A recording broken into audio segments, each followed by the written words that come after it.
Hello everyone, blogs with आशा में आपका स्वागत है फिर से। तो देखिए, मैं आ चुकी हूँ। आज मैं रिपोर्टिंग करूँगी। तो ये मेरे कुछ प्लांट्स अंदर लगे हुए थे, स्नेक प्लांट्स। तो कुछ पौधे ख़राब हो गए थे, तो मैंने काट पीट के इसी में डाल दिए हैं। मैं कभी इधर उधर नहीं फेंकती हूँ, मैं गमलों में ही अंदर डाल देती हूँ जब मैं रिपोर्ट वगैरह करती हूँ।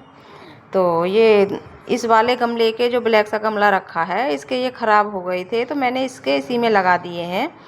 तो इससे एक तो ये है कि ये भरा भरा सा लगेगा और ये सुंदर लगेगा।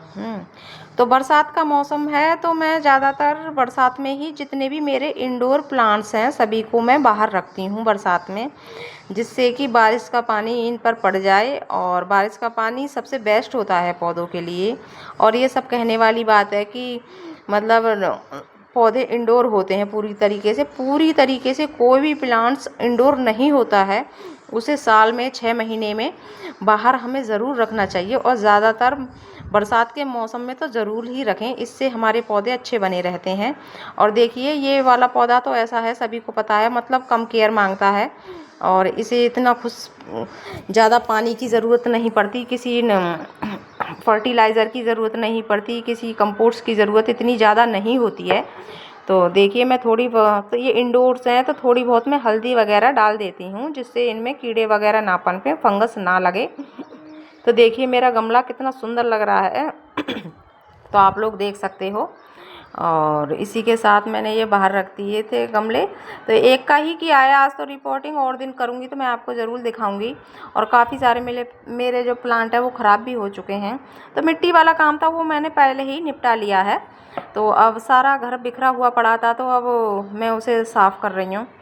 और मेरे को चैन ही जब मिलता है जब मैं सारे घर को एकदम से क्लीन कर देती हूँ, चाहे गर्मी हो, चाहे कुछ भी, कितना भी, कैसा भी मौसम हो, मुझे सबसे पहले घर क्लीन चाहिए होता है। जब तक मैं क्लीन ना देख लूँ घर को करके, तब तब मतलब मुझे चैन नहीं मिलता। पता नहीं क्या परेशानी है, कभी कभी ये भी मतलब आदत सी हो गई है, मतलब मेरे लिए ही दिक्कत हो जाती है ये।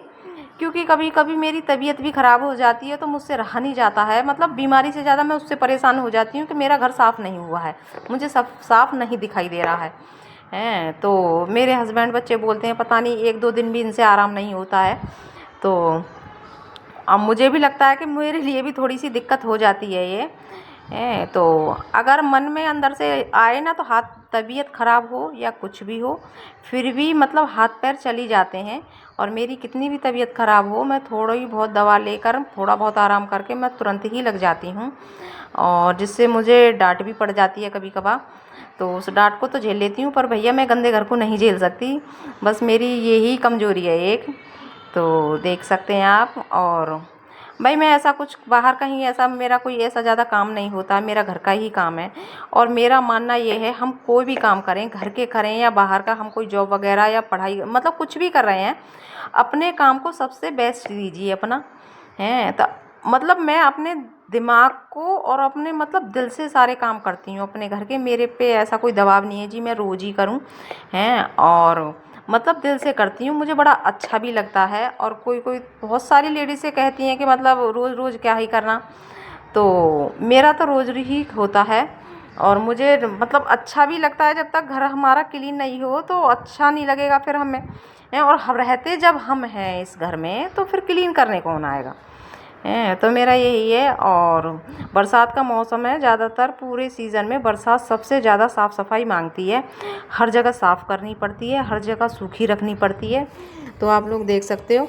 और मतलब अगर किसी भी काम को करो तो टाइम तो उसमें लगता ही है। मुझे मतलब सुबह से लेके काफ़ी वक्त लग जाता है, 1-1 2-2 बज जाता है। और जब मैं प्लांट्स में लग जाती हूँ, पौधों में किसी कुछ काम करने, तो फिर आप लोग समझ सकते हो उसमें तो 3 तक बज जाते हैं, कभी 4 भी बज जाते हैं मुझे। तो देखिए, अगर कोई काम साफ़ सफाई से किया जाए तो उसमें टाइम ही लगता है। और ये सारा मैंने आज नीचे से भी जल्दी कर दिया था, क्योंकि और दिन तो मैं थोड़ा अखबार वगैरह पढ़ लेती थी तो लेट हो जाता था। तो आज मैंने अखबार नहीं पढ़ा, और उसमें मेरा 1 घंटा बच गया, 1-1.5 घंटा सा। और जब ये अखबार वगैरह पढ़ते हैं तो थोड़ा टाइम ही लग जाता है, जब आराम में शरीर आ जाता है तो मैंने अखबार को आज नहीं पढ़ा, मुझे लग रहा था कि आज मुझे ऊपर से काफ़ी सारा काम करना है ये पौधों का। तो अगर घर का काम होता है तो मैं उसे मैनेज कर लेती हूँ, जब पौधों का हो जाता है तो करना होता है तो मुझे थोड़ा टाइम लग जाता है। तो अब इसी तरीके से मैं साफ़ सफाई करके नहा धोकर नीचे आ चुकी हूँ। और भाई मेरे इतने सारे बाल झड़ रहे हैं, पता नहीं क्या हो रखा है और मेरी तो समझ में ही नहीं आ रहा है। और मतलब जैसे मैं पूरी साल रहती हूँ उसी तरीके से ही धो रही हूँ सिर को और जो भी केयर कर रही हूँ मैं बालों की। और पर इस सीज़न में ही पता नहीं क्यों इतने सारे बाल झड़ते हैं, बहुत ज़्यादा बाल झड़ रहे हैं मेरे। तो और आप लोग देख सकते हो मैंने कटा भी लिए थे बाल काफ़ी। और कुछ ऐसा शैम्पू वगैरह हो आपको पता हो तो प्लीज़ बताइए कमेंट करके।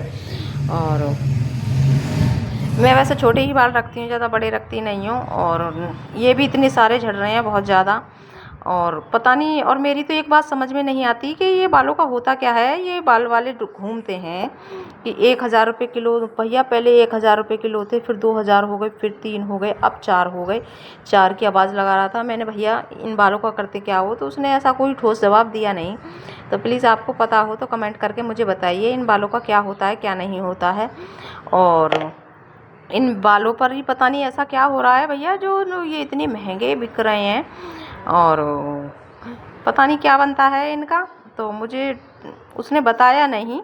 और आप लोगों को पता हो तो प्लीज़ बताइए और मेरे चैनल को सब्सक्राइब कीजिए और लाइक करिए, कमेंट करिए जैसा आपको लगता है कि अगर मैं अच्छा बना रही हूँ तो अच्छा बताइए, बुरा बना रही हूँ तो बुरा बताइए। वैसे मैं अपने आप को समझती हूँ कि मुझसे ढंग से ज़्यादा बन नहीं पाती और मैं सीखने की कोशिश कर रही हूँ। तो इसी के साथ बाय बाय।